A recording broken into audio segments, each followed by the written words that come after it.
জামাতকে সরকারে নেয়া নিয়ে মির্জা ফখরুল একটা বক্তব্য দিয়েছেন, যেটা শুনলে আপনি অবাক হবেন।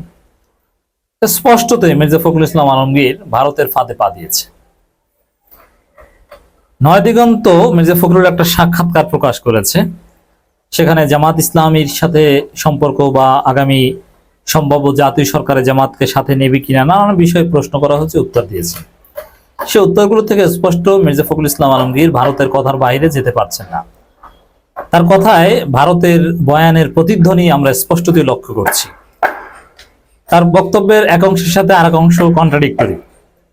মির্জা ফখরুল একটা হতাশাজনক সময় পার করছেন, মানুষ তাকে নিয়ে ট্রল করছে, ঈদের পর আন্দোলন বলে ট্রল করছে। যাই হোক, নয়াদিগন্ত শিরোনাম করেছে এভাবে, নয়াদিগন্তকে দেওয়া একান্ত সাক্ষাৎকারে মির্জা ফখরুল, আনুপাতিক নির্বাচন সমর্থন করব না। ঠিক আছে, আনুপাতিক নির্বাচন ওটা আমরাও চাই না, যদিও আনুপাতিক নির্বাচন নিয়ে কথা উঠছে, চরমনে এই বিষয়ে খুব কাজ করছে, পক্ষে বিপক্ষে অনেক যুক্তি আছে। সংবিধান নতুন করে লেখা উচিত, এটার সাথে আমরা একমত। আওয়ামী লীগ রাষ্ট্রদ্রোহী, তাদের নিয়ে জাতীয় সরকার গঠনের প্রশ্ন ওঠে না। ঠিক আছে, এটাও ভালো কথা যে আওয়ামী লীগ রাষ্ট্রদ্রোহী, অতএব তাদেরকে নিয়ে তো জাতীয় সরকার গঠন করার প্রশ্ন ওঠে না। এটা একদিকে বলছেন, আবার এই সাক্ষাৎকারই বলছেন যে আওয়ামী লীগ নিষিদ্ধের পক্ষে আমি নই, মির্জা ফখরুল বলছেন, এবং আওয়ামী লীগকে নির্বাচনে অংশগ্রহণ করতে কেন বাধা দিবেন, বাধা দেওয়া উচিত নয়। একটা রাষ্ট্রদ্রোহী দলকে আপনি নিষিদ্ধ করার পক্ষে কেন নন?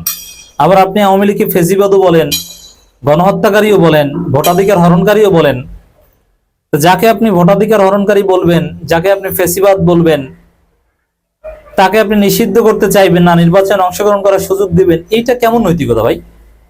তা মির্জা ফখরুল এই কথা বলছেন, আওয়ামী লীগ রাষ্ট্রদ্রোহী দল, কিন্তু রাষ্ট্রদ্রোহী দলকে রাজনীতি করতে সুযোগ দিতে চান, নির্বাচন করতে সুযোগ দিতে চান। তাহলে আইন কানুন নীতি নৈতিকতাটা কোথায় থাকলো? স্বাধীনতা সার্বভৌমত্বের প্রতি আপনার সম্মান নেই যে রাষ্ট্রদ্রোহীদের সুযোগ দিতে চান। যাই হোক, এই যে কথাটা বলেছে যে আওয়ামী লীগকে সাথে নিয়ে জাতীয় সরকার গঠনের প্রশ্নে ওঠে না, এখন আওয়ামী লীগকে জাতীয় সরকার গঠনের সাথে নিতে না চাইলেও আওয়ামী লীগের সমর্থন নিয়ে নির্বাচনে জিততে বিএনপি রাজি বা মির্জা ফখরুল রাজি, এটা আমরা বুঝে গেছি।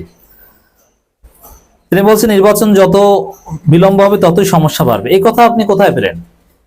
এটা যুক্তি কি? আপনি একটু যুক্তি দিয়ে বলেন না, কেন নির্বাচন যত দেরিতে হবে তত সমস্যা বাড়বে? এতদিন তো নির্বাচনই ছিল না।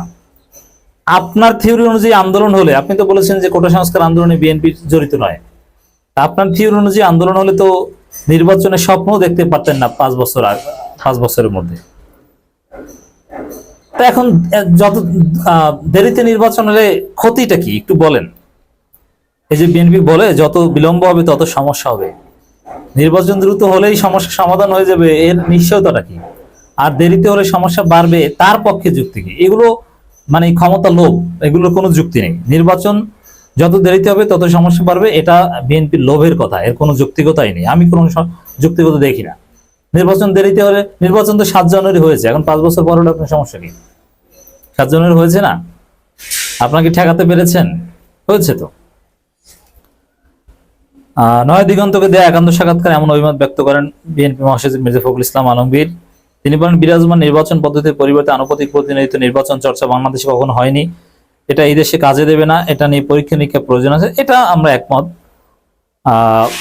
এখানে যৌক্তিক সময় নিয়ে প্রশ্ন করা হয়েছে, সেনাপ্রধানের 18 মাসের নিয়ে প্রশ্ন করা হয়েছে। তো এটার উত্তরে মির্জা ফখরুল যেটা বলছেন যে 18 মাস যৌক্তিক কিনা সেটা বলা যায় না, তবে আগে হলে আরো ভালো হয়। এর মানে 3 মাসে আওয়ামী লীগও চায় দ্রুত নির্বাচন, বিএনপিও চায় দ্রুত নির্বাচন, আগামী 3 মাসের মধ্যে হলেই বিএনপি খুশি, এতে আওয়ামী লীগের বিচার করা দরকার নেই। মানে এই যে আওয়ামী লীগ নিষিদ্ধ চায় না, বিচার চায় না, মানে এগুলো কেন জানেন? এবং আওয়ামী লীগকে নির্বাচনে চায় দ্রুত নির্বাচনের জন্য, কারণ আওয়ামী লীগও চায়, বিএনপিও চায়, এরা দুই গ্রুপ মিলে সরকারকে প্রেসার ক্রিয়েট করছে, এটাই হচ্ছে রহস্য।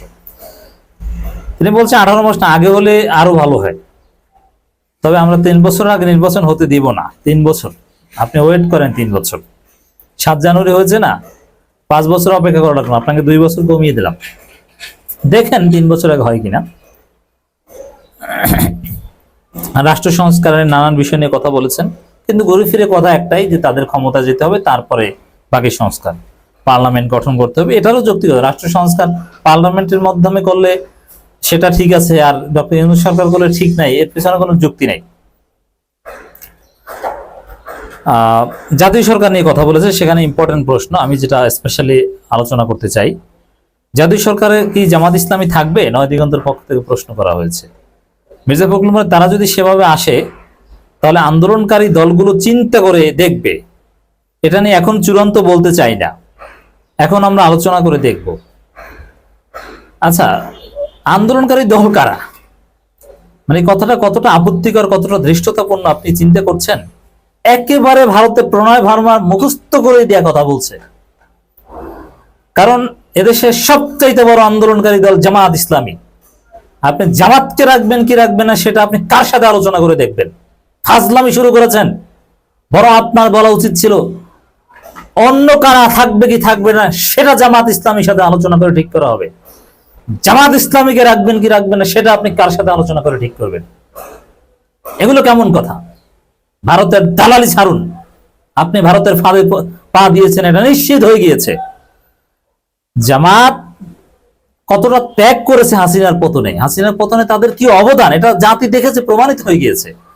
আর সেই জামাত জাতীয় সরকার থাকবে কি থাকবে না এটা চূড়ান্ত বলতে চাই না, চূড়ান্ত বলতে পারে না। এর মানে ভারতকে খুশি করতে কথা বলেছে, স্পষ্টতই ভারতের দালালি শুরু করেছে। তাহলে জামাত জাতীয় সরকারে থাকবে কি থাকবে না এই বিষয়ে কোনো হীনমন্যতা থাকার প্রশ্নই ওঠে না। এটা বিনা বাক্যে নিশ্চিত বলা উচিত ছিল যে অবশ্যই জামাত থাকবে, কারণ জামাত আমরা এরাই তো আন্দোলন করেছি। জামাত সবচেয়ে মজলুম ছিল আওয়ামী লীগের আমলে, জামাতকে নিষিদ্ধ করেছিল। সেই জামাত জাতীয় সরকার থাকবেন, তাহলে থাকবেটাকে? এভাবে বলা উচিত ছিল যদি ভারতের দালাল না হতেন, বা রিজভী সাহেবরা বললে এভাবেই বলতেন। কিন্তু ফখরুল কি বললেন যে এখনই চূড়ান্ত কথা বলতে চাই না। তখন আমরা আলোচনা করে দেখব। কার সাথে আলোচনা করবেন? কে জামাতকে রাখবেন কি রাখবেন এই আলোচনাটা কার সাথে করবেন? কার পরামর্শ নেবেন? আওয়ামী লীগের? জামাত কি? জামাত দ্বিতীয় বৃহত্তম দল। আপনি তাকে নেবেন কি নেবেন না এটা আলোচনা করবেন কি যার বাংলাদেশে কোনো ভোট নাই, জোনায়েদ সাকিদের সাথে, মাহমুদুর রহমান মান্নাদের সাথে, যারা ইউনিয়ন পরিষদের মেম্বার হতে পারবে না? কি বুঝাতে চান? ভারতের দালালি ছাড়েন, এটা স্পষ্টতই ভারতের শিখিয়ে দেওয়া বক্তব্য। আওয়ামী লীগকে অনেকে নিষিদ্ধ করার দাবি তুলছে, আপনার মতামত কি? এ বিষয় নিয়ে অলরেডি অনেক কথা বলেছে, আবার নয় দিগন্তের সাথেও সেম কথা বলেছে। দেখেন, আওয়ামী লীগকে নির্বাচনে অংশগ্রহণ করতে না দেওয়ার বিষয়ে আমি একমত না। আপনি করতে দেবেন না কেন? গণতন্ত্র চাইলেন, পুরোনো রাজনৈতিক দল, তারা যদি নির্বাচন করতে চায় তাহলে জনগণ বিচার করবে তারা থাকবে কি থাকবে না। না, এখানে জনগণের বিচার করার সুযোগ দেয়া না দেওয়ার কোনো প্রশ্ন নেই।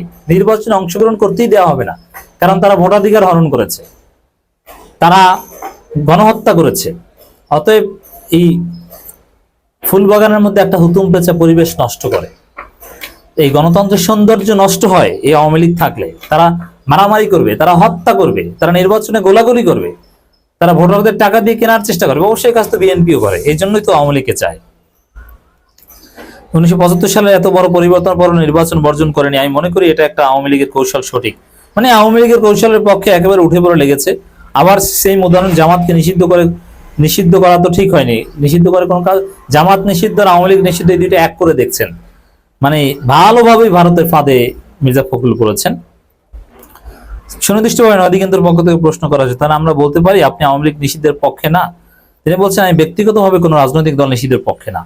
এখন বিএনপিকে ক্লারিফাই করতে হবে, এটা কি মির্জা ফখরুলের ব্যক্তিগত দালালি না বিএনপির অভিমত? BNP must clarify that.